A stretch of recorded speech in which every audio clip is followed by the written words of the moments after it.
Yo, what the F? So apparently, I don't have the adapter for my Xbox. I thought I did, but I don't. So it's gonna be hard for me to actually play this game, but I'm gonna try my best for now. I just ordered an adapter which will allow me to use my headphones for the game. So right now I have my headphones attached to my laptop, but the thing is, the sound is about 2 seconds behind, so everything I hear will be delayed, which kind of sucks. So I just hope, at least not Call of Duty, where people can just sneak up behind me and I'll hear it like I said, 20-30 seconds later. Shit. All right, we're here playing Deus Ex Mankind Divided. I'm actually excited to play this game. I've actually never played the first two games, but I have seen YouTubers play. One of my favorite YouTubers, he's played the second one. He did a full playthrough of it, and yeah, I really liked it. If you don't know who that is the Rad Brad. Check him out. I love that dude. Obviously, Dashy Games is my favorite, but the Rad Brad is up there as well. He does a lot of gameplay walkthroughs, but check him out. Let's see what here. Let's see what else. Oh, let's just start this ish. Ooh, fancy. Square Enix membership. Okay. Alright, so let's go to options first. I just want to make sure everything's good. Aim assist. Sure. Vibration. Sure. The HUD. Alright, let's see here.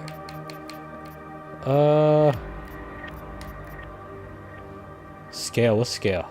Use the slider to set the size of the UI elements. I don't know. I'll put it back at 71. I guess that's AUG. Color scheme here. Choose your color scheme. B is takedown. A is to jump. Augmentations. Mankind Divided. Human Revolution. Do they have a bumper jumper? They do not have a bumper jumper. Damn it! That's what I usually like to play with. I'm gonna stick with the Mankind Divided. Let's see. So your iron sights and your fire the triggers. It's pretty set in stone. Sprint, interact, reload. B's takedowns. Okay, crouch. Augmentations. Enter cover is clicking. Okay. Oh, let me to adjust the right stick sensitivity on the x-axis. I'll just put it. I'm put it at 12. I think that's gonna be appropriate. I'm not gonna invert anything. Video. Put the brightness up because I know it's gonna be cut. Oh my god! Look at it's. I'm looking at my recording and it is dark. Holy crap! All right, subtitles. Yeah, let's turn that bad boy on. Music. Ooh. I'm gonna turn it down just in case. I don't know if there's gonna be anything copyrighted or anything like that. So let me just turn that down a little bit. I'm teeny weeny bit. Even though I turned it down halfway, which is more than a teeny weeny bit. But still. Jensen Stories, Breach, and Story Mode. Let's just go right into it. We're playing Story Mode. Let's go. New game, yes. Give me a challenge. Give me a story. You play games for the story and experience, not for the challenge or competitiveness. Enjoy the Deus Ex experience. You enjoy a good story and a good challenge, but this is how the game is meant to be played. Give me Deus Ex. Give me Day of Sex. Oh, I'm pretty sure I just copied Dashy, but oh well. Fuck it, I don't care. Hardened enemies and tougher situations will make your experience quite challenging and give you a good adrenaline rush. Ooh, I need a good adrenaline rush. I never asked. Oh my, look at his face. Oh, that's actually pretty badass. I'm not gonna lie. That's pretty badass. Easy. I'm gonna do this one. I'm just gonna do normal. I'm assuming this is normal difficulty, so just to go with that. Alright. Time to be played. If there's a lead, you want to master the most fluid method of controlling Atom. Oh, the controls. Deus Ex recap. You can enjoy this as a standalone experience. You can also relive which took a 12-minute video recap video. What? You want to watch the recap video now? I'm caught at a crossroad, guys. I don't know. Should I just play it or not? Should I skip it or not? I don't know. Fuck it, let's just do it. The year was 2027. Advances in biotechnology were helping people improve their physical and mental abilities to an amazing degree. Provided, of course, they had enough money. A new breed of people was emerging, half human, half machine. And in Detroit, at least, not everyone was happy to see it. I'd just landed a job as head of security at Sarif Industries, a cutting-edge biotech firm. David Sarif himself handpicked me for the job, said he needed me to keep his people safe. My ex, Megan Reed, was one of them. Brilliant neuroscientist, Megan had found a way to make augmentation safe and affordable for everyone. All she had to do was present her research to Congress. But the night before her big meeting, my security measures failed. A team of Black Op mercenaries stormed into Sarif headquarters, massacring everyone in sight. 3 of the mercs were heavily augmented walking tanks. Their mission? Take out Megan and her team. I tried to stop them, but their leader tossed me through a plate glass wall. Last thing I heard as his bullets slammed into my brain was Megan's dying scream. I should have died with her. Only I didn't. High-end military-grade enhancements saved my life.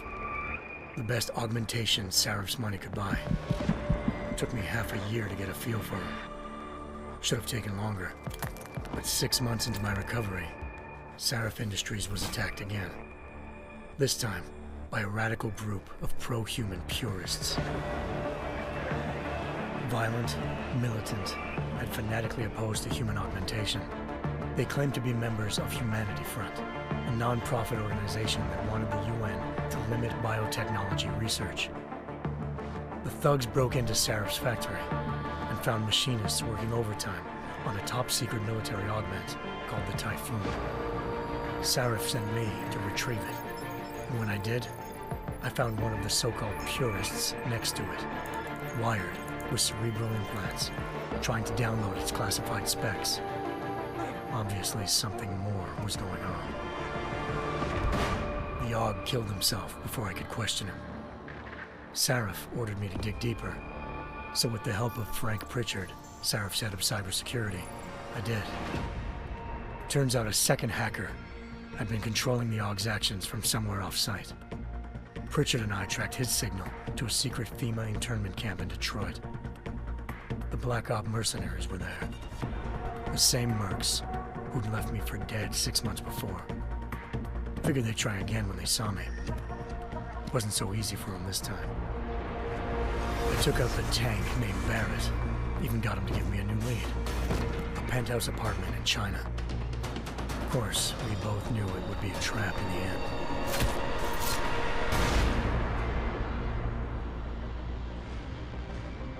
Hengsha Island, China.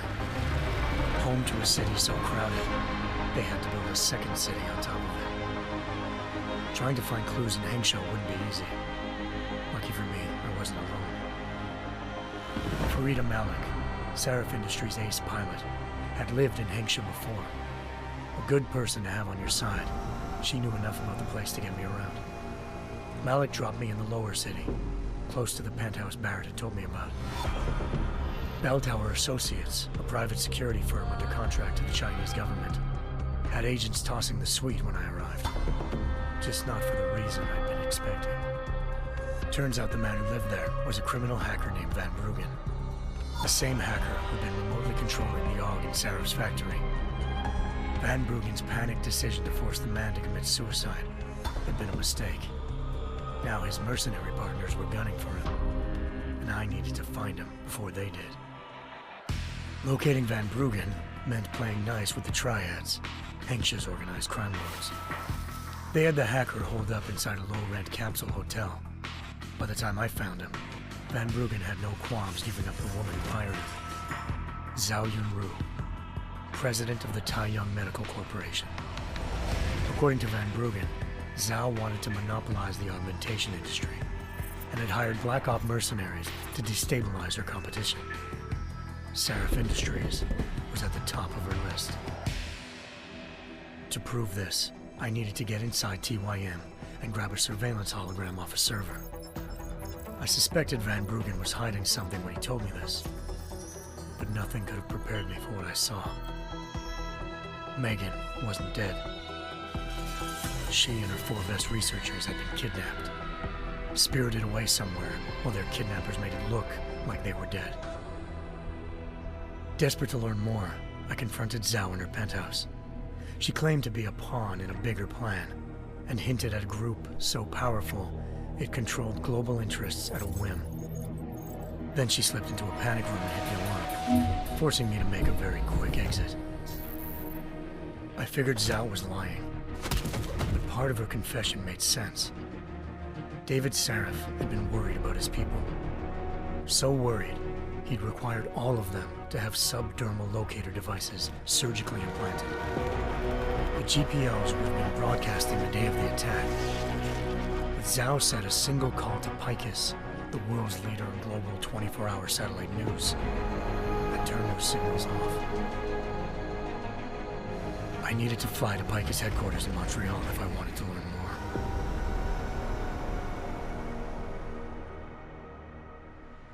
Eliza Cassan, Picus Communications' First Lady of News. Malik thought I was reaching when I told her Eliza was involved in this. The world's most famous news anchor, working with a mercenary hit squad. But when I confronted Cassan in her office, she freely admitted to jamming Detroit's satellites the night Megan's team had been taken. Said she's just been following her commands. I suspected she wanted to say more. But Black Op mercenaries showed up looking to shut us both down. And just like that, the Eliza I'd been talking to disappeared. The Mercs were led by an augmented killer I'd crossed paths with twice before. Fedorova, a woman who'd made silence her best friend. She waited for me to track Eliza's transmission to a secret server room underneath the Picus complex, then jumped me from behind. A deadly fight ensued. I made sure she never moved silently again. With Fedorova down and no one left to keep Eliza quiet, she reappeared. Turns out Picus's First Lady of News wasn't a lady at all. She was a sophisticated AI program, engineered to monitor data streams and control what people believed. Eliza told me the Mercs had brought in a Humanity Front doctor named Isaiah Sandoval to remove the scientist's implanted tracking devices while Detroit's satellites were down. She also told me to speak to David Sarif if I wanted to learn more. By the time Malik and I got back to Detroit, tensions between normal and augmented citizens had reached a flashpoint. Riots were breaking out in several cities, and the UN was being urged to intervene.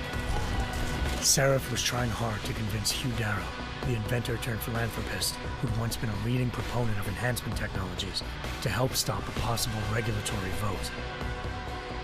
Sarif had a lot riding on Darrow. Megan's discovery would have given millions of people the chance to evolve beyond their normal human abilities, and at the same time catapulted Sarif Industries to the top of the Fortune 500. According to Sarif, Megan's kidnappers knew this, and didn't want people evolving unless they controlled how it was done. He called his enemies Illuminati, and urged me to keep searching. Determined to do so, I tracked down Sandoval via America's most outspoken augmentation opponent, Bill Taggart, Sandoval's boss and founder of Humanity Front. Sandoval admitted to operating on Megan's team when I confronted him, but said he hadn't removed their GPLs. He'd merely switched them to a different frequency. Pritchard was able to trace one of the signals to China. Malik and I immediately took off in pursuit. Unfortunately, the Illuminati were one step ahead.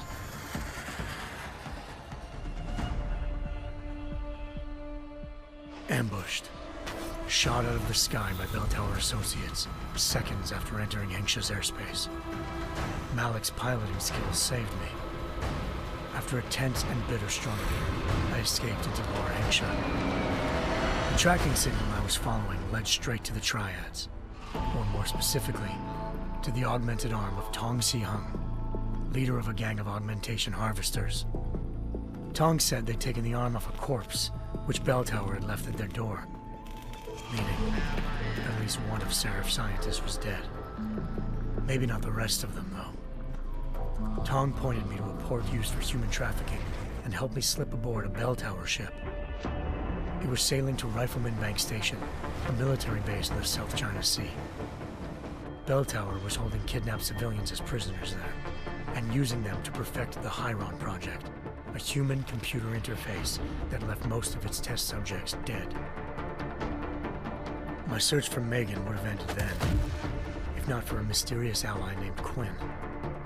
In exchange for my help exposing Bell Tower, he slipped me aboard a second ship headed to Singapore and an Illuminati-run biotech facility called Omega Ranch. 3 of Serif's scientists were there, forced by their captors to create a technology capable of remotely shutting down augmented abilities. Thanks to an emergency recall notice issued by the World Health Organization, millions of people all over the world already had the biochip installed. With the help of the scientists, I tracked Megan to a private section of the ranch. There, I ran into Yaron Namir, the walking tank who'd put a bullet in my brain the first time we met. He'd teamed up with Zhao and was hoping to catch me off guard. Their little ambush didn't work. I found Megan in a suite belonging to Hugh Darrow, the billionaire philanthropist who'd Serif had called on for help. Darrow had convinced her to go along with the biochip plan by promising to sabotage the tech. As she was explaining this, Darrow appeared in a global broadcast, telling the world that augmentations would be the death of mankind. Then he activated the biochips to prove his point. All over the world, augmented people flew into a killing frenzy. Darrow had betrayed everyone, and it was up to me to set things right. To do it, I had to reach Panchaea, a massive installation in the Arctic Ocean. As I raced through corridors built by an all-augmented workforce, I saw death and destruction firsthand. By the time I shut down Darrow's broadcast, I knew the damage he'd done. Still, humanity's future remained unclear. How would the world react to this sabotage? Would people ever regain their faith in augmentations again? What would be the Illuminati's next move? Only time will give us the answers.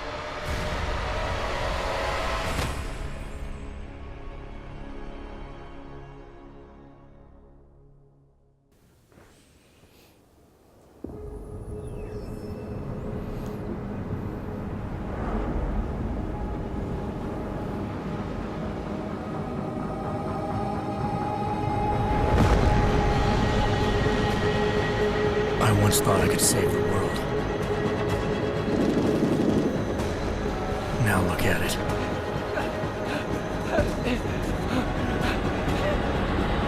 In yet another augmented terror attack, 251 passengers aboard Sister Airlines Flight 451 were killed when an augmented passenger broke into the plane's cockpit and ruthlessly butchered its flight crew.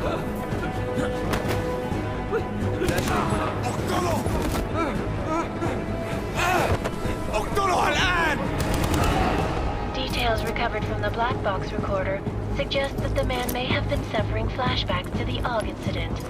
That horrible day 2 years ago when augmented people all over the world flew into a psychotic killing spree, causing the greatest loss of life in recent history. Sometimes, you just have to let go and embrace what you've become. Not gonna go all wonky on us now, Hansa, are ya? Well, if I do, McCready, I guarantee you'll never see it coming. Agent Jensen! Am I gonna have a problem with you? No, sir. No reason to assume you would. Good, because you are the only augmented operative on this team, and I intend to make good use of you. Listen up, all of you. We got a sandstorm barreling down our ass and we can't afford to make mistakes. We're going after this man, an arms dealer named Shepard. He's ex-Bell Tower, one of the Special Forces commanders who disappeared during the incident. And he's come out of hiding. That cannot be good. It's not. He's selling weapons and military-grade augments to terrorists. This is Aran Singh, the undercover agent who lured Shepard out of his hole. best UC Interpol's got. For 3 years he's worked hard to get him tight with the Jinn, an Iraqi smuggling cartel that's infected the Eastern Hemisphere like a plague. Last week, our arms dealer sent a message to the Jinn, offering to sell them a shitload of black market merchandise dirt cheap. They told Singh to handle the buy. They're not gonna like it when Interpol disrupts their party. Singh's cover really that good? It is right now. We need to keep it that way. This is where the deal's going down. A half-finished high-rise hotel that's been abandoned ever since the incident. It's not a pretty picture inside. Let me guess. Most of the laborers were augmented with heavy-duty industrial rigs. So when the incident hit, and they all went schizo, things got gruesome real fast. And no one, except for some homeless junkies, have been inside the place ever since. So what's the plan, Director? Singh's meeting Shepard on the ground floor, inside the hotel's main atrium. He sent the bulk of his Jinn crew to the penthouse levels to secure a vantage point. I want McCready's team to take up positions overlooking the atrium and make the arrest. Jensen, you're going in solo from the roof. My objectives? Keep the Jinn from joining the party. As far as we can tell, only one route connects the atrium to the penthouse level, a halfway decent elevator shaft. Here. I want you to block access to it. Fine. Just cut me loose. Do you plan on relying solely on your augments for this one? I'd recommend taking a little hardware, just to be sure.